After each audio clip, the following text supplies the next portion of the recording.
Hey everyone, I'm Elfals, and welcome to week 9 of the MBC. It's the final week, and after my solid win streak starting in week 5, I am fully locked into playoffs, and I'm actually currently sitting at second place in the Malice division, which, to my understanding, is good enough to get a bye through the first round of playoffs. So the goal of this week is to keep it that way. A win will 100% secure the number 2 rank for me going into playoffs, and it's actually decently likely that I secure that spot even if I lose. The coach in third, 6-foot Hacks, is sitting at 5-3 plus 7, and I'm at 6-2 plus 16, so even if I take a 1-0 or a 2-0 loss this week, I am still guaranteed to get that bye through playoffs. If I take a worse loss than that, then I do risk 6-foot Hacks taking that spot from me depending on his performance this week, especially because he has that head-to-head over me, so if we tie, he will take second place.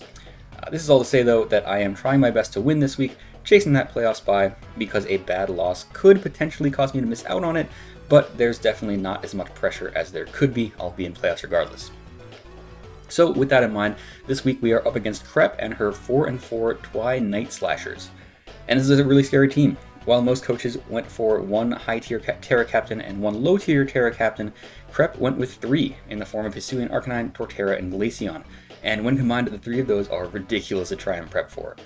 That's backed up by the very solid offensive piece that is that round 1 Roaring Moon, as well as the defensive backbone of Corviknight, Slowking-G, Zapdos, and Suicune. It's a tough matchup. Hisuian, Zoroark, and Florges make this a rough matchup for Spectrier. Excadrill needs to choose its Terra carefully to be better against either Corviknight or Torterra.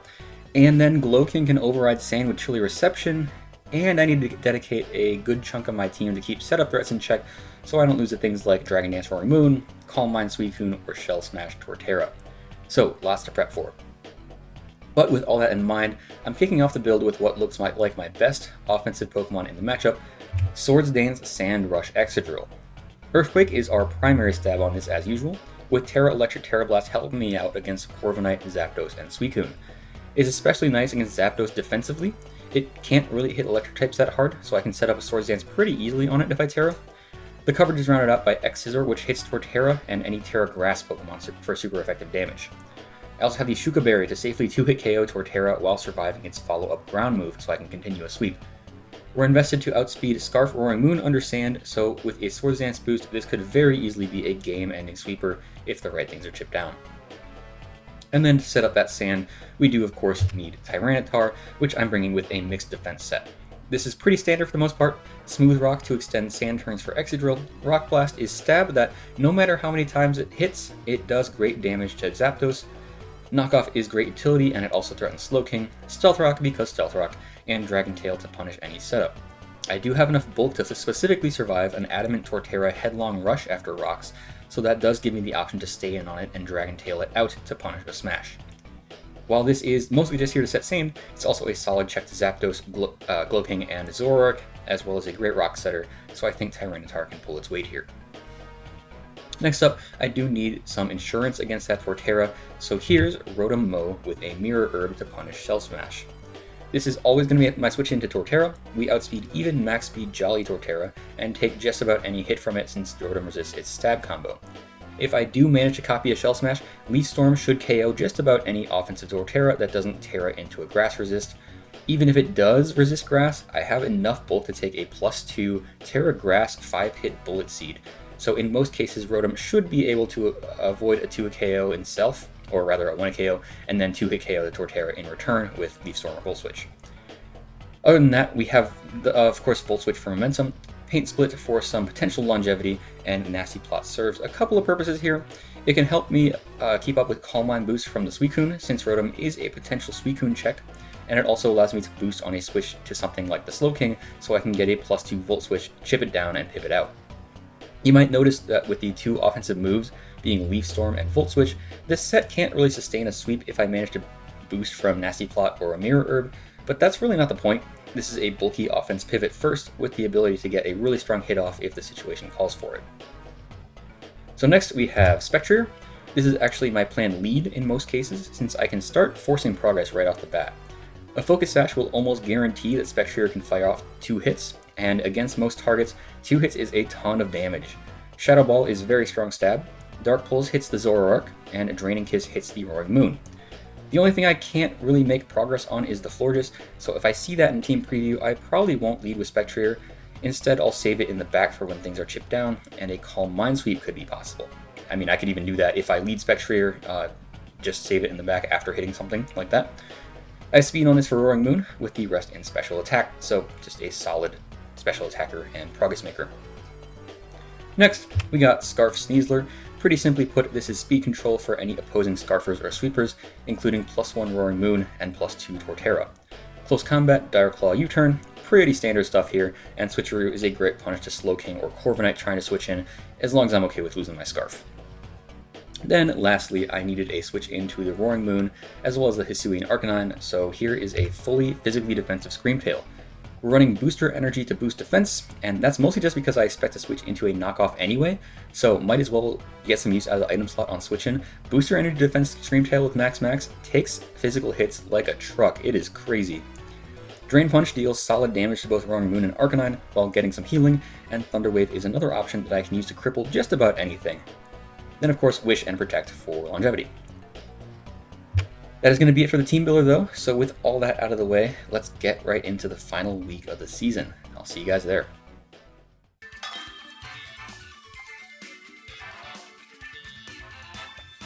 Okay, so there is Crep, and we're looking at a team of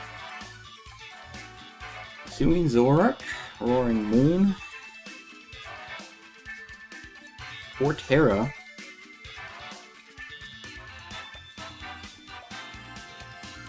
Galar Slowking, Zapdos, and Corviknight. Okay, it's about what we expected to see, and the Torterra is Terra Normal, which is very interesting. Sounds like a Spectrier check to me. The only thing that I'm a little surprised to not see is the Hisuian Arcanine, but I'm not even sure what would have been benched for it. I kind of expected all these guys anyway, so that works out. And because there's no Florges, I am just going to go with the Spectrier lead.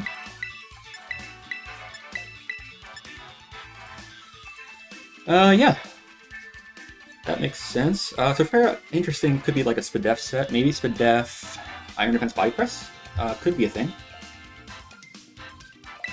But yeah, let's try this. Good luck, have fun to Crep.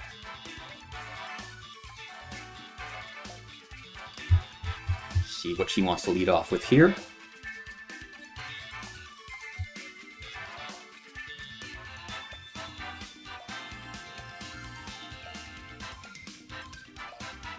Alright, last battle of the season. Not a must win, but I'd still like to. So yeah.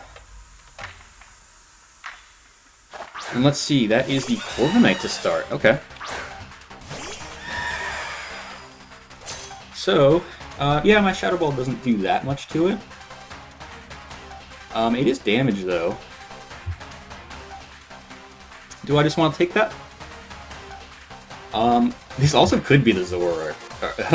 I didn't think about that. What's a good mid-ground for Corviknight? I don't have great options. Let's just... Should I Dark Pulse? Should I Dark Pulse Calling Zoroark? I don't see... Would you lead Corv into me? It's decent. I'm just gonna try to Dark Pulse, I think, just in case. Okay, it is, just the Corviknight. Looks like I did a decent amount, which seems to imply physically defensive Corviknight. Cool. Now there's the Roaring Moon.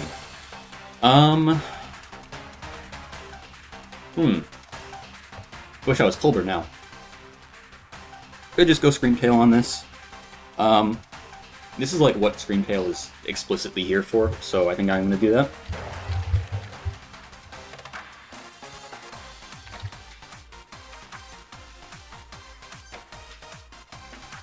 Yeah, sure. If this is the Zoroark, and I'm about to get hit by a Shadow Ball, that really sucks. Maybe I should have scouted for that.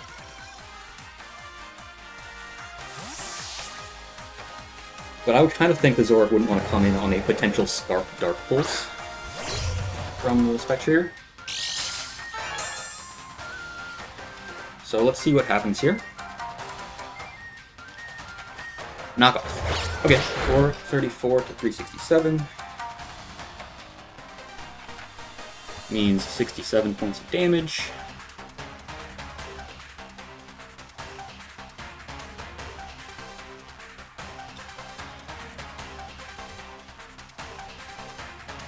Which is about in line with just like max attack, no boosting item. Okay. I think I should attempt... I could attempt a Thunder Wave. Let's try that. We're gonna switch out. It's gonna be the Glow King. Okay. Do we miss that? Yeah, we missed that. Not the worst thing in the world. It's alright, I guess.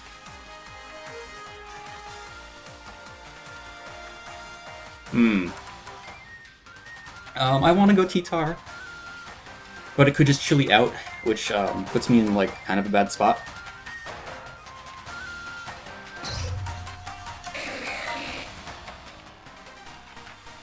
We'll just try it. If it does end up going for chilly, then it is what it is.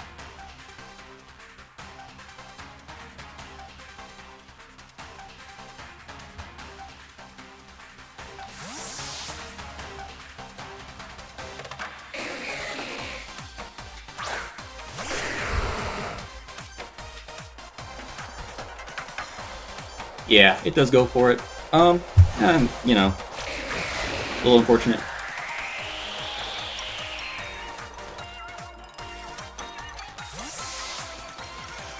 I wonder if this would be Torterra?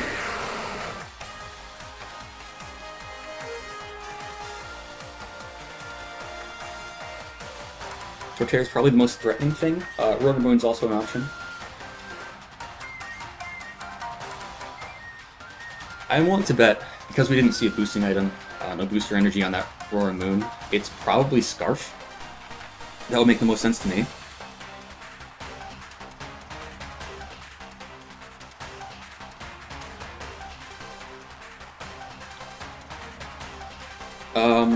So it's gonna be the Corviknight, and that is actually the Corviknight.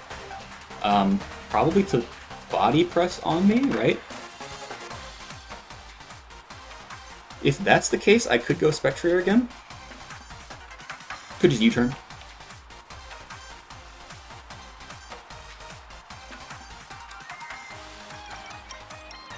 I don't hate this though if it U-turns out. They bring in Rotom-Mow maybe. And we just kind of go back into the same cycle, right? Except I might actually get a Thunder Wave Para if they don't U-turn. Strange situation.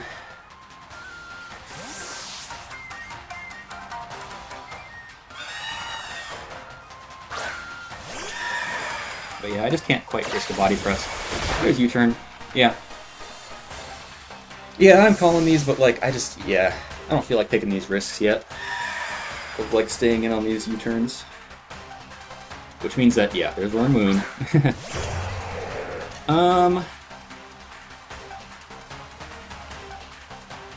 Interesting. Would you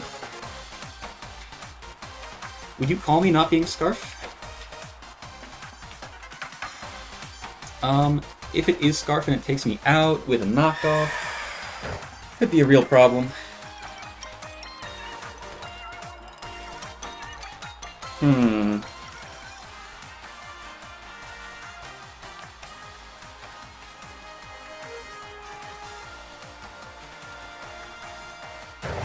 Yeah. I think you've U-turned enough times that I think you might actually want to try to take it now. I guess I gotta keep in mind this could still be the Zoroark. It's Dragon Dance. Okay. Gotcha. That should be fine. So let's check a couple things. Scream Tail against the Rotom-Mow. I don't have booster anymore.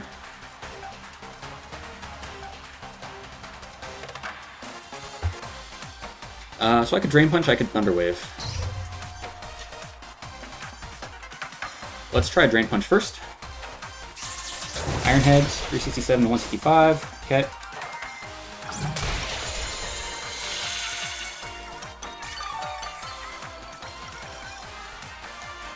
Okay.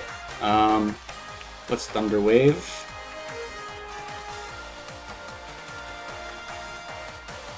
Yeah. Oh, did that kill? That was... Huh. Alright, well. Bit unfortunate. But we do have Chip on this, and we have the Scarf on Sneasler. So yeah, this is just fine. If Scream Tail did that much with Drain Punch...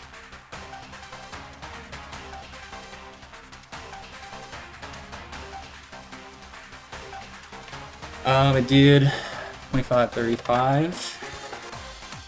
This looks like a no bulk Rotom-Mow. Yeah. And then we're looking at my Sneasler. I just want to see if I can KO U-turn.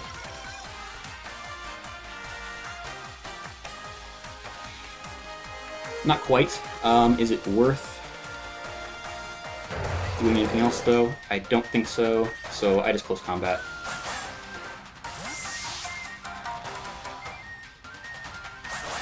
You're gonna see, that's the Fortnite? Oh, okay. Sure. How much is it taken from this?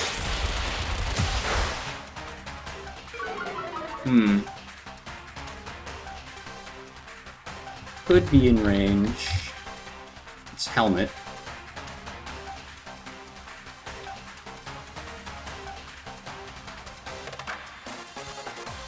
That should definitely be in range, I think. So we're gonna try that.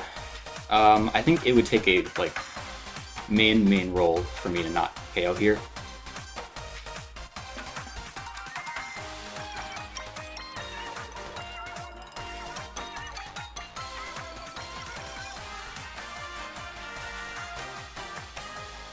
Okay, but we do have valuable knowledge that the Rotom-Mow is not Scarf.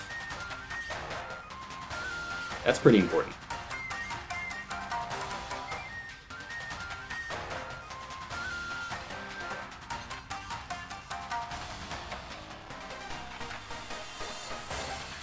Okay, we're gonna see Withdraw. I bet it's to Zoroark, right? Oh yeah, that too.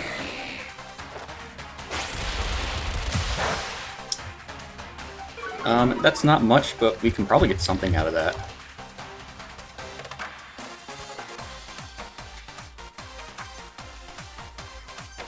Did a little over 15%, which, yeah, is just max HP, which to me implies that is a def set. Okay.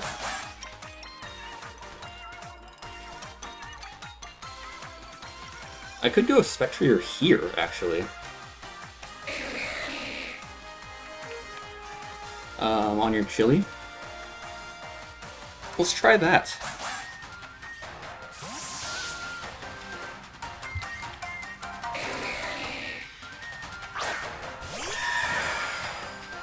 Yep, there's a Chili.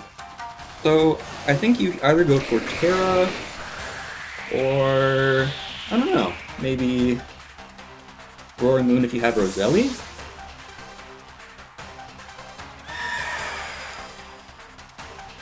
Torterra and Zapdos are undamaged, which means Zoroark could still realistically disguise as those. Okay, I'm Draining Kissing this thing.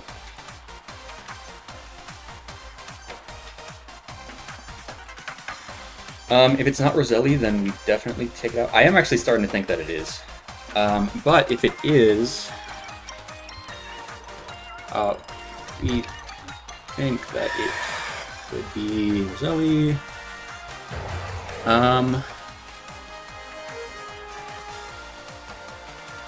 Roselli Berry, I heal 25% minimum off of it, which, 279 over 343, come on. Yeah, I should heal enough to get back the Sash off of it.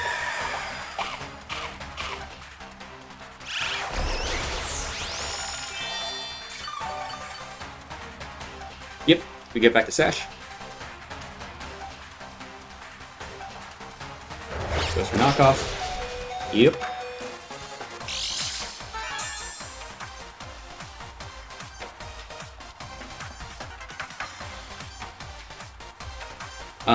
I probably have to Drain Kiss again. They could go Corviknight.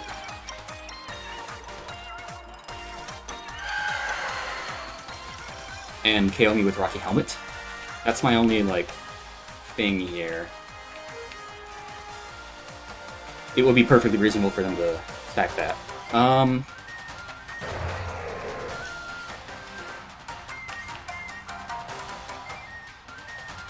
Do I call the Corviknight? I think I do. Risky, but yeah, okay. There it is, yep. Kinda thought so. Alright, good. So Corviknight's down.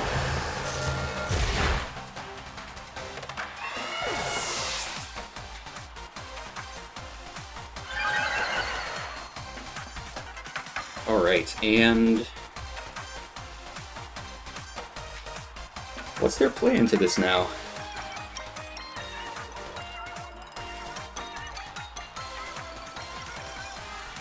And also, if they are able to revenge with something, has Spectre done its job?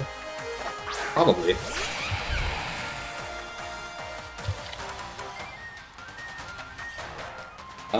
Alternatively, I could just go Rotom on this. That was like the idea. Always switching Rotom, because I don't want this Shell Smashing on me. Yeah, I can see Spectre being useful down the line. I guess I also don't know if this is Zoroark, so maybe we're saving Spectre from that? Who knows? I'm missing potential +1 Dark Pulse on this, which would do, if it's max HP, just under half. That doesn't seem worth it, I'll just go Rotom. Feels good.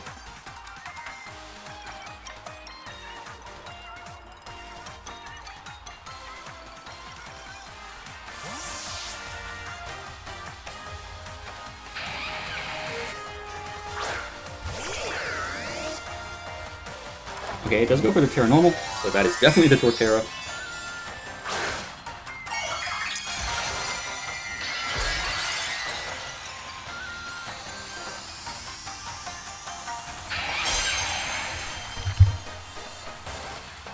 Goes for Seed Bomb. 303 to 237. 66 points of damage with a Seed Bomb. That looks offensive.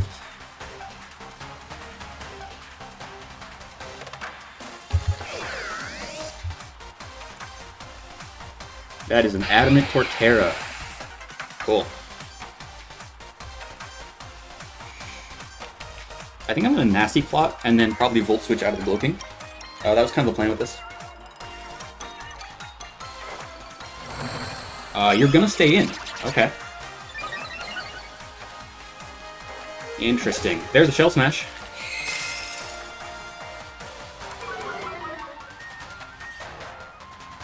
Oh, it's probably got Facade.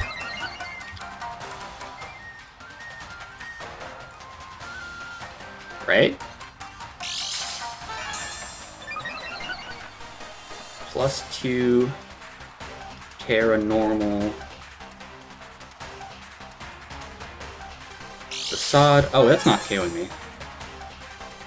And I have a +4 Leaf Storm into this.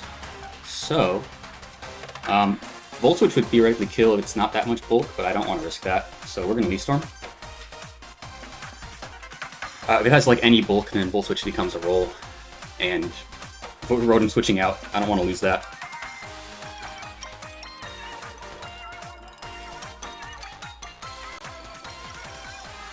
Okay, they are going to switch out.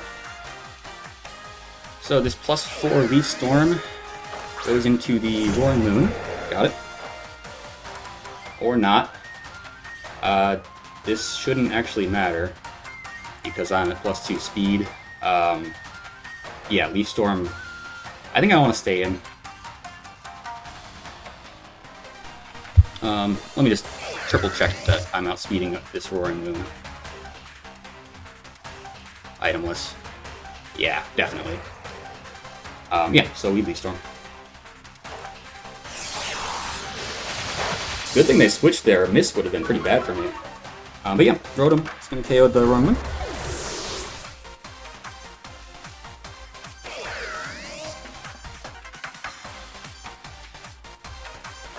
And we do get this. Okay. Now, yeah, it's a little unfortunate that I am now Volt switching.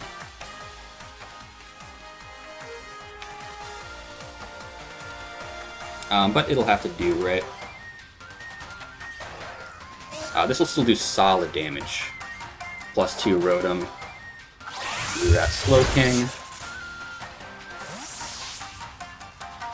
Yep. Yeah, that's not fully invested or anything. I would be a little surprised for it to Chili here, so I'm going Tyranitar. Definitely good. Psychic Noise? Oh, perfect. Yeah, we got out of there. That's the thing about like a Shell Smash boosted Rotom, is like it's definitely going to pressure you to do some stuff there. I think I go Stealth Rock here.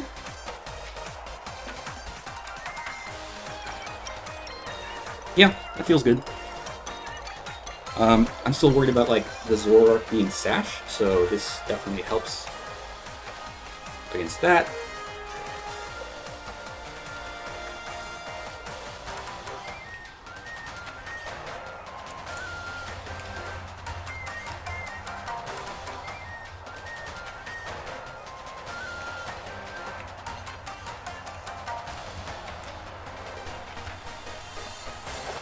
One thing about Sand is that Spectre can't really come in for a while, unless I just want to die on the next turn. Okay, it does Chili out, which to me implies Colbur, or this is just a bold read.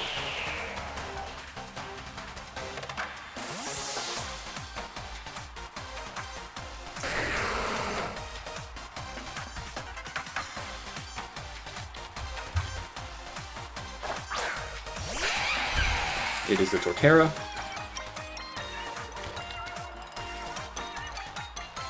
Adamant Shell Smash set. I do always live the Headlong, so I think I should Dragon Tail. Yeah.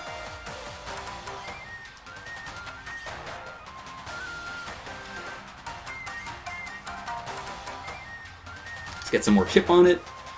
I really see a not a Long Rush, a Shell Smash coming out here, so I think this is the right call.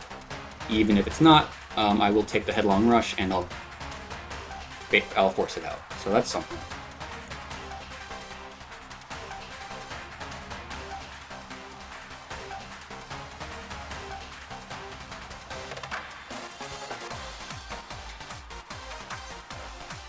It does go for it. Okay. Yep, I take that reasonably well. Not that well, but it is a Headlong Rush on a Tyranitar. And we pivot it right out there. Alright. That was better than going right into Sneasler, obviously. Zapdos. That's Boots, so I would imagine that that is, in fact, the Zapdos we're looking at.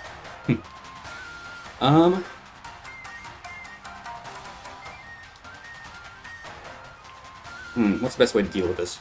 I could go Spectre. Puts me in kind of a rough spot against the Slowking, maybe, but I do have Excadrill still around. Rotom, actually not the worst here to sack off.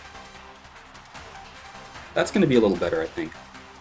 And if it's going for like a Volt Switch, then Rotom, you know, can do some stuff there. On whatever switches in.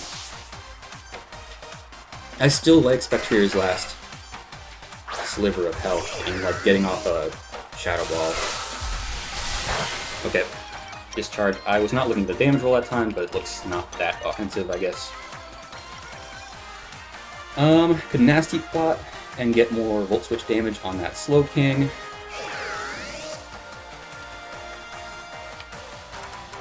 Could Pain Split. Could just Volt Switch now. Actually, I like Volt Switching now. Yeah. Oh, Weather Ball! Smart. Alright. Oh, I live! Oh, cool.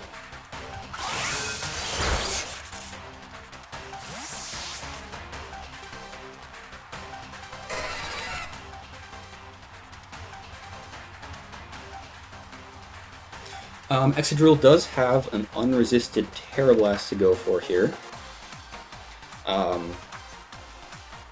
Weather Ball, Zapdos is cool. Or Spectrier could come in.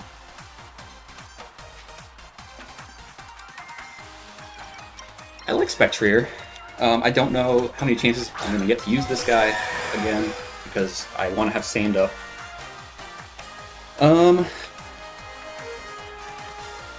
Let's see. Spectrier against the Zapdos. Shock Ball does not take this out anyway, so I guess I could just Dark Pulse in case something switches in. Okay, it is just gonna take it. And it gets the flinch. I am sorry about that. I was kind of like thinking, like, yeah, if I click Dark Pulse, it could just flinch. So, you know, that's good. I'm gonna Shadow Ball now. Maybe claim the KO.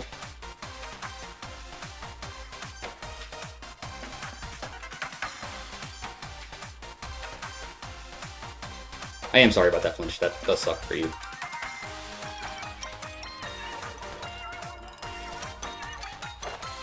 Nice. And we do take out the Zapdos. Cheesed it a little bit. Sorry.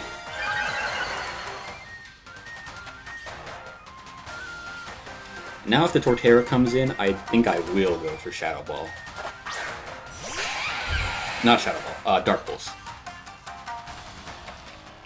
Because if it is offensive, I should be KOing it, I think. I don't know, it could be max HP Shell Smash, I guess. Dark Pulse has a good shot to KO. Not quite. And a C-Bomb. So it is going to go out and grab that KO.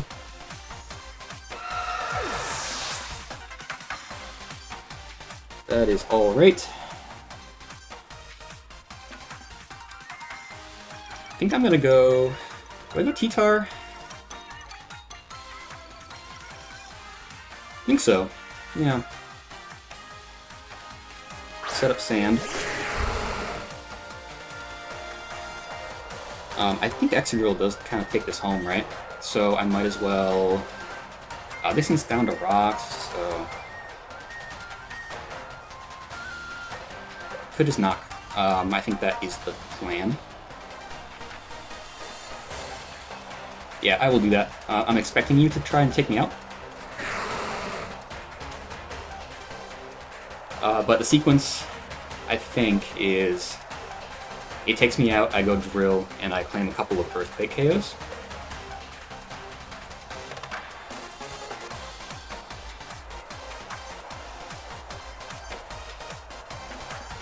Not much standing in the way of that anymore. And I think we should have it.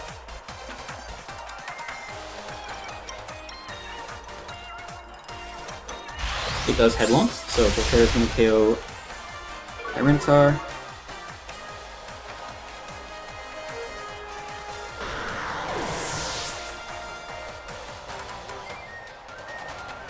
Three game, but I am about to be in a really nice position. Oh, actually, that's Tyranitar's Sand KOing Torterra. Alright.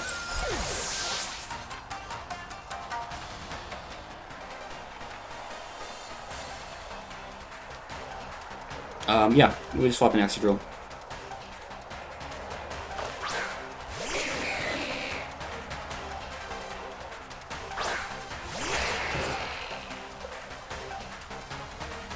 Yeah, so unless this is Shuka, we are looking pretty good. So yeah, Earthquake.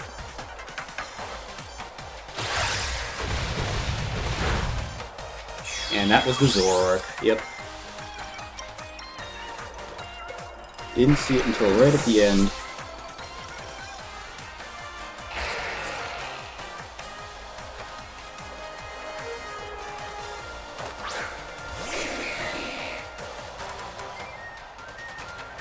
Alright. Oh, I guess the Slowking was missing health. I could have been able to tell that was Zoroark. Regardless, we are going to take this with a 3-0 win, it looks like. Yeah. Alright. Sorry about the Dark Pulse hacks. That definitely... I'm sure that pushed the differential into my favor a little bit. But yeah. That felt good. 3-0 win to get to a 7-2 record. So that should definitely... Yeah, that definitely keeps me locked in to the second spot of playoffs. I get that bye week, I'm pretty sure. Well, if I don't have a video come out next week, then that's why. If I do, then I've made a mistake in my calculations. But yeah, good game to Crep. That was very fun. And yeah, with that said, I will see you guys for playoffs, so stay tuned for that.